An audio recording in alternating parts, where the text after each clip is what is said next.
Hi there, fellow Belgian public servant, fonctionnaire, ambtenaren, or other people who work daily in order to make our public services better. Welcome to the Public Service Adventure podcast, where we travel through the land of complicated processes, obscure acronyms, and invisible accountability. I'm Evert. And I'm Alix. And with a good dose of humility and optimism, the Public Service Adventure podcast is our weapon, our magical artifact to elevate the quality of public services in Belgium. Let's go. Our guest today is Abbas Mahmud. Let's see if you can guess where he works. It is not a public administration, but a public enterprise. Don't worry though, they're as big on acronyms as any good public servant, and a quick look at their annual report leaves you eager to learn about the double-decker M6 and the ETCS safety system. Together with his 16,000 colleagues, as well as Thomas and his friends, Abbas has the coolest job my kids could ever dream of. Have you guessed it? Abbas, please tell us where you work and what you do. Hi everyone, so I'm working at SNCB and MBS, and I'm working in the innovation lab of SNCB. Basically, our team lead proof of concept, proof of technology, and trying to innovate in our different services that we offer to our travelers.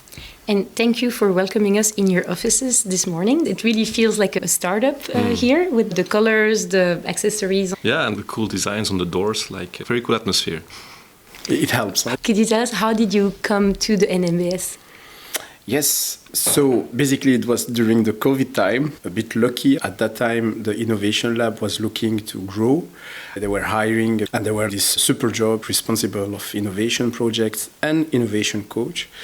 Apply took me like 2-3 months, different interviews. At the end, I land here at the lab, really happy for that. And before, I was working at Proximus during 13 years. As you know, what we do at the Public Service Adventure podcast is we like to look at working in the public sector as an adventure. Is there maybe an adventure you could share with us that you've had over the last 4.5 years? At Proximus, I saw the total transformation of Belgacom becoming Proximus. So when I land here, I saw that, okay, it was a public service, it's a completely other environment, much more complex. What really shocked me was how many people are really motivated and dedicated to the job. I feel that like there is like a la culture de cheminot, and you can see it like proud to be working for SNCB. We have, for me personally, a beautiful vision. We really want to be the backbone of mobility in Belgium, make Belgium more sustainable environmentally. So if you can, at your level, build it with the other colleagues, with the leadership, it's kind of a good adventure. Yeah, I can imagine. That's really beautiful. And it's also something I've seen in quite a lot of public institutions, that there's really always this will, we want to do good, we want to really have this impact on our society, and lots of people are really motivated. Even if the image is not always that, but it's really, really cool to meet these people. I met some people who really define themselves, when we speak in English, for example, they define themselves as public servant. I really like that word, like public servant. We are really here to serve the different communities that live in Belgium. And I said that the simple fact that you say, I'm a public servant, it already defines what you are and what you want to achieve. Yeah. It's interesting because our previous guest said exactly the same thing. Okay. Sandrine, who works at a cabinet, so different angle in public service, but she also really loved the idea that they are there to serve the public. Maybe to contextualize and present a little bit myself. I've been hired here at the Innovation Lab, mainly also because I apply design thinking in all my projects. So basically, design thinking is a human-centered approach to solve complex problems, but it's also like creative approach, and there are a lot of principles like iteration, user centricity, prototyping, testing, etc. So different things that combines that approach. And this is something that I love. I'm quite passionate about that. And here at SNCB, I have the opportunity to apply it in practically all my projects.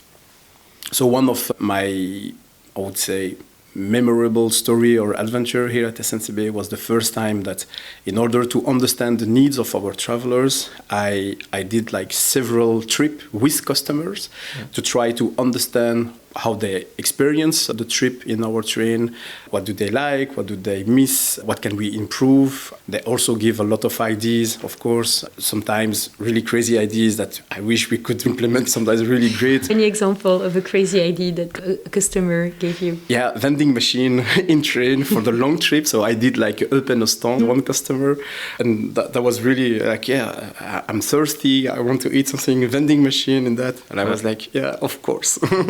Can be really, or even like games for kids in train. So of course, there are a lot of ideas and a really nice one, but you can't really, for different reasons, implement it. But yeah, but like discussing with customers and trying to understand their needs, how they experience the trajectory in our train is one of the things I really love in my job. And I can imagine that, as always, and that's the cool thing about service design, that when you talk with people operational, they have their own needs and they want to do their job, as you said just before, as a public servant, the best way possible.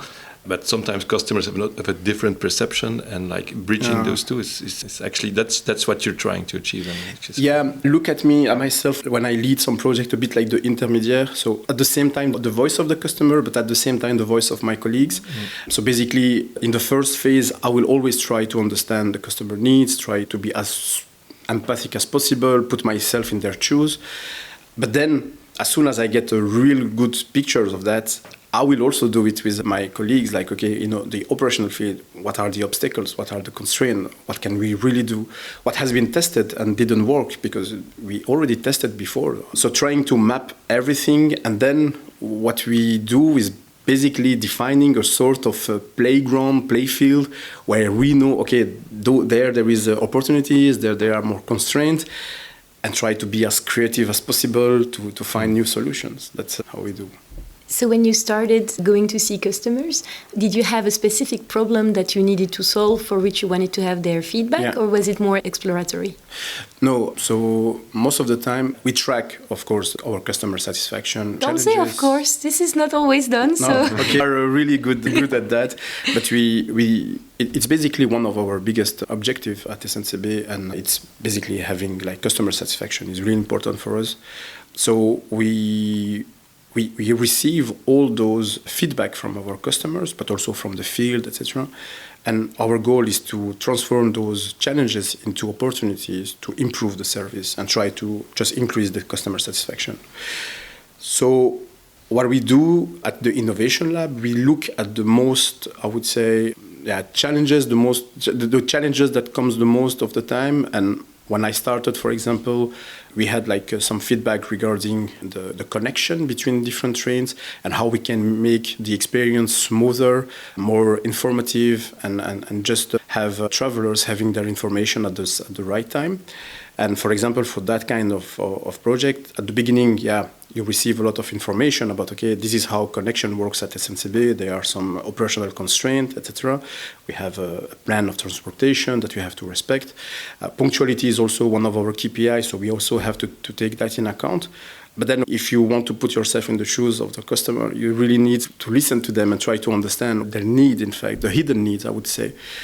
And for that, you just go, try to understand how they experience connection, do as much interview as possible, but also like listening to the operational teams, people from the field in the stations, in train managers, try to understand how do they live that. And then you try to come with a solution that you prototype in first. Like ideas are always, in our team, ideas are always transformed into a tangible prototype that we can test directly with customer. We try to get also their feedback. So it's a bit like co-creation with our customers. If we receive enough validation of the assumptions, like will the information relevant for them, is it sent at the right time, etc., then we validate the concept and then we try to implement it. You make the assumptions explicit so that you can test them afterwards. So what I do is, for example, if I have ideas, or if I choose one idea, I will try to map out all the assumptions. And I will try to define what are the critical assumptions that has a real impact on the viability of my idea.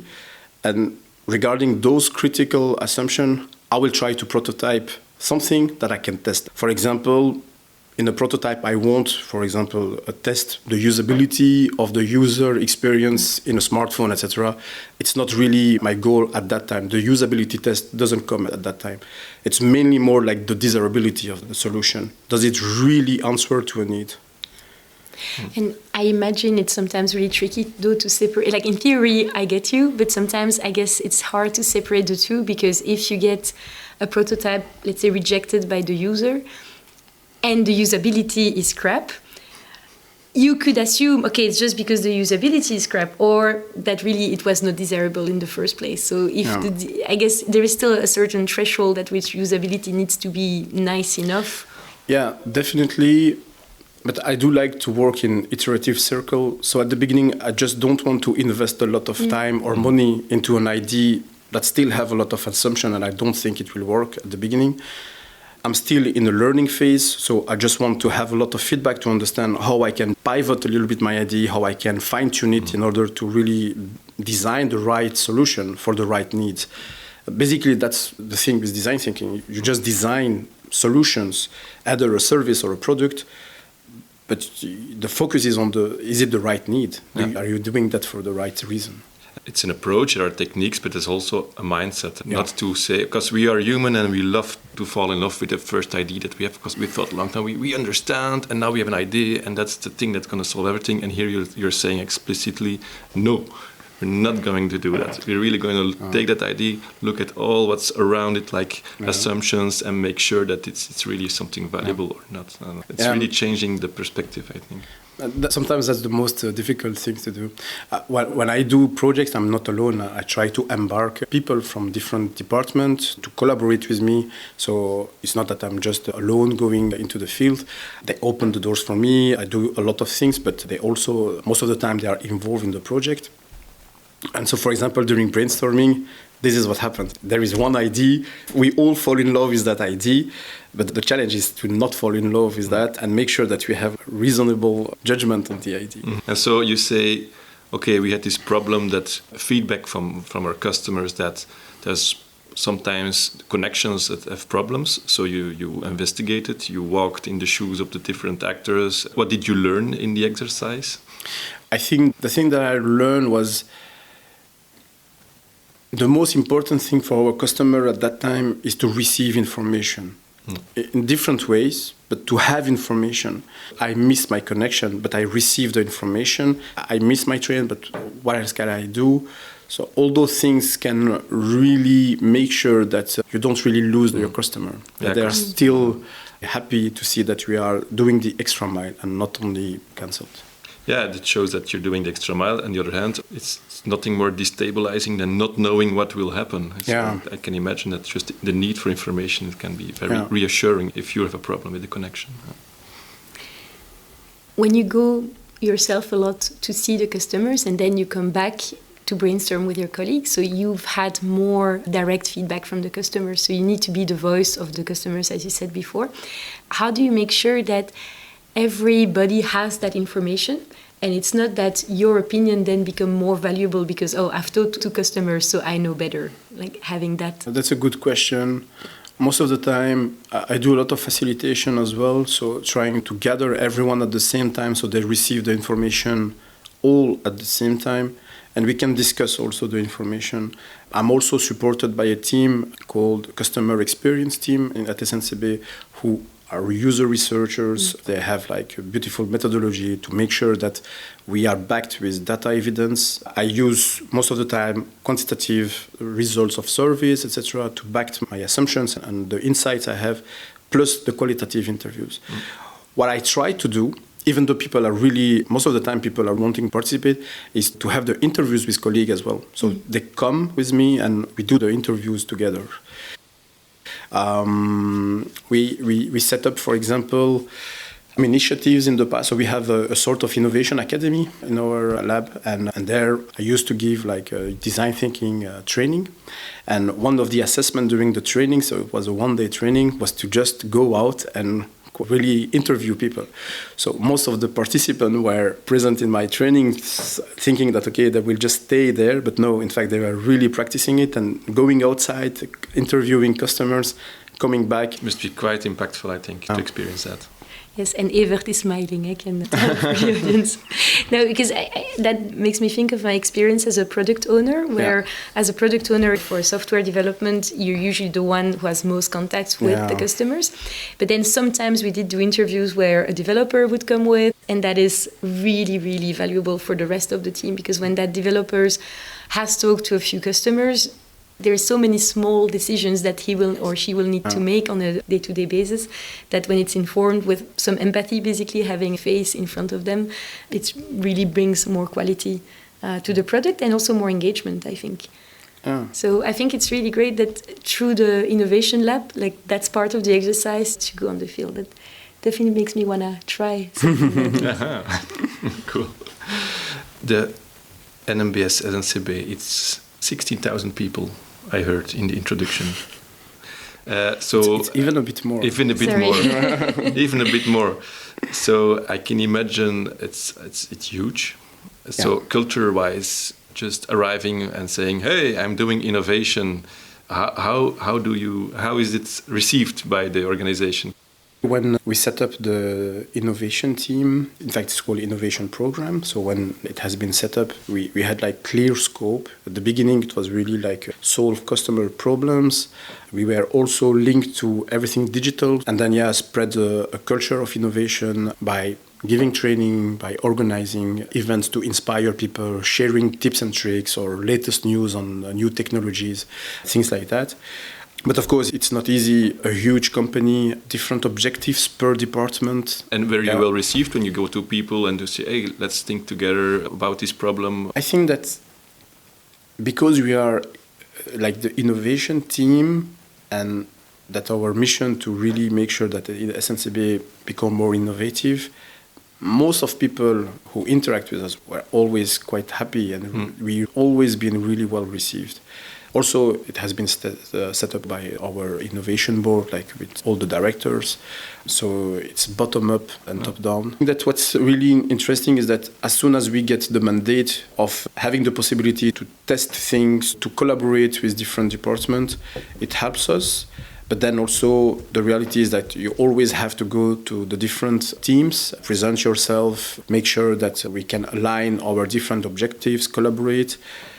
Yeah, of course, in the beginning, it was a bit difficult to convince everyone and move further because, how you will do it, how it will help me. I have some priorities, some burning platform for this year. How can we collaborate? But what helped us a lot was a success story, I would say. One of my colleagues, in fact, one of the first in the innovation lab, lead the project on MoveSafe. It's basically the occupancy in the train, and that has been developed during the COVID time. So that was really important for safety measures to know how the capacity of the train looks. We did it with the approach like lean startup or design thinking, and we tried to really move forward fast. In 3 months, he developed MoveSafe by testing different things, making a lot of collaboration with different departments. And this success story is a bit like the story that we share every time, is that, it's possible to innovate and to go fast, to test things at SNCB. And it helps us, of course, to convince other departments. Cool. Yeah, having an innovation team with a clear mandate and a success story can be a lever for change, to facilitate change in the organization. Yeah, I think that if we look at our story, in the beginning, we were really dedicated to prove why do we exist and what we can bring as value, which we quickly did because we had a lot of projects running. And now it's not anymore on what can we bring to different teams at SNCB, but do we have the time to collaborate? When can we collaborate and how? Do you have any tips if there is another public enterprise or administration that's thinking, we don't have an innovation team, but we would love to set one up? Is there something that comes to mind? Yeah, I think in innovation, you have human-centered innovation, but also technology-centered innovation. I will say that for public enterprise or public services, adopt human-centered innovation approach or processes that I think for our core mission to serve people, it's the best approaches and mindset to use in order to innovate, in order to change, in order to design the right services, the right products. just adopt human-centered. I know that, for example, Nido already they also have adopted design thinking. So we are not the only one. But I think that if we can really spread it through all the administrations, all the enterprise have the mindset of human-centered design, but also like training people who has to lead projects and make them understand that, okay, you can split your project into different phases, and in the first phase try to just understand, prototype, test, etc. before implementing something, just to be sure that it will be really desirable for the public. I think that's the best tips I can give. Just gonna say, for those who don't know, what is Nido? Nido is the innovation lab of the federal government of BOZA. Yeah. They do lots of things with the federal administrations, but they also organize events about innovation to try to generate a culture to inspire people to innovate. For me, a big takeaway is really taking your people from the business to the customers to create this empathy is something really powerful, and is something that we really need to have impactful solutions. And that's really that's really at the heart of your approach, and I really like that. Thank you. Have you heard of or read the book Courageous Cultures? It's a book about organizational culture, and it really fits with what you were saying about being the voice of the user. Yeah. So a big issue in organization is that people don't speak their mind, don't speak about problems, or just don't speak up because they're afraid or because they think there is no point. And the book advocates that you really need, like, it makes a huge difference for organization to have outspoken customer advocates, they call it. And they really push for having that a recognized role, that in any decision, there should be somebody at the table who has that hat on their head and whose job it is to really, advocate for the customers. And it's not exactly set up like that here, but I did feel a lot of of that way of approaching a problem. I will put it in my wishing list. Do you have a big pile of books at home? Yeah, it's becoming problematic.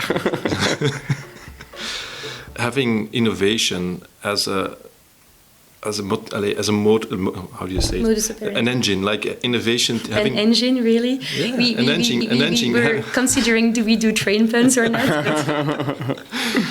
I'm going to say engine anyway. Yeah. Having innovation department or innovation lab or a program as an engine for change, what I hear is that it's really working. It's always a challenge to have change, but really using that and having this mandate and showing that it has an impact can really help your organization to do this continuous improvement, to improve your processes and take a new look or a fresh look at problems that the organizations or challenge for the organizations. It's really something really powerful, I feel. And something else that really surprised me was that the innovation team was well received. I would imagine, as we say in French, une levée de bouclier, if there is some, know-it-alls that come in and tell us how to innovate, that the operational teams would be defensive. So I think it's really kudos to you and to the team and to the SNCB in general for not doing that. So I guess you mentioned, the success story that really helped, but I imagine it's also the approach in the DNA of the team. And you don't come across as arrogant at all.